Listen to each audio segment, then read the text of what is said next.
ગઢડા નગરપાલિકાની ચૂંટણી આગામી દિવસોમાં આવી રહી છે ત્યારે ગઢડા કોંગ્રેસ ચૂંટણીને જીતવાની તૈયારી શરૂ કરી દીધી છે।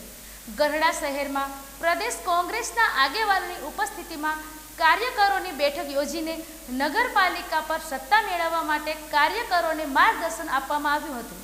આગામી દિવસોમાં રાજ્યમાં નગરપાલિકાઓ સહિત સ્થાનિક સ્વરાજ્યની ચૂંટણીઓ યોજવાની છે ત્યારે કોંગ્રેસ પક્ષ દ્વારા રાજ્યમાં આવનારી નગરપાલિકાની ચૂંટણીને ધ્યાનમાં રાખીને તમામ નગરપાલિકામાં પ્રભારીઓની નિમણૂકો કરીને કાર્યકરો સાથે બેઠકનો દોર શરૂ કરી દીધો છે ત્યારે ગઢડા નગરપાલિકાની પણ ચૂંટણી યોજવાની છે જેથી ગઢડા કોંગ્રેસ દ્વારા પ્રદેશ આગેવાનોની ઉપસ્થિતિમાં બેઠક યોજાઈ હતી। ગઢડા શહેરના બસ સ્ટેન્ડ પાછળ સિપાઈ સોસાયટીમાં કોંગ્રેસની બેઠક યોજાઈ હતી।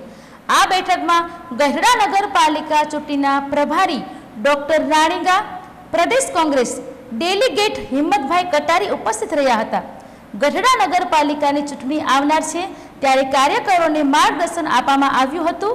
ગઢડા નગરપાલિકા પર કોંગ્રેસની સત્તા આવે તે દિશામાં રણનીતિની નક્કી કરવામાં આવી હતી। હિંમતભાઈ કટારિયા, ડેલીગેટ પ્રદેશ કોંગ્રેસ સમિતિ। આગામી નગરપાલિકાઓની ચૂંટણીના અનુસંધાને પ્રદેશ કોંગ્રેસ સમિતિએ દરેક નગરપાલિકાઓમાં અલગ અલગ બધા નિમણૂકો અલગ અલગ પ્રભારીશ્રીઓની નિમણૂકો આપી છે।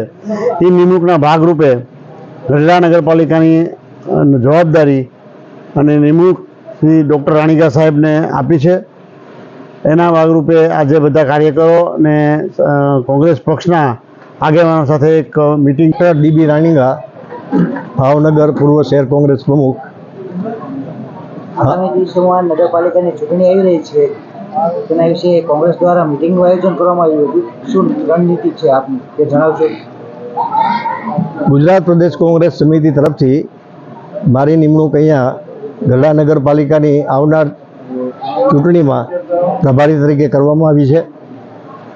ચૂંટણીની અંદર સંગઠનને મજબૂત કરવું, વોર્ડને મજબૂત કરવા અને બધા યુવા મિત્રો અને કાર્યકરોમાં જોશ ઉત્પન્ન કરવું અને સાથે મળી અને ભારતીય જનતા પાર્ટીને પરાસ્ત કરી અને કોંગ્રેસને ફરીને સત્તારૂઢ કરવા માટેના પ્રયત્નો અમારા હશે।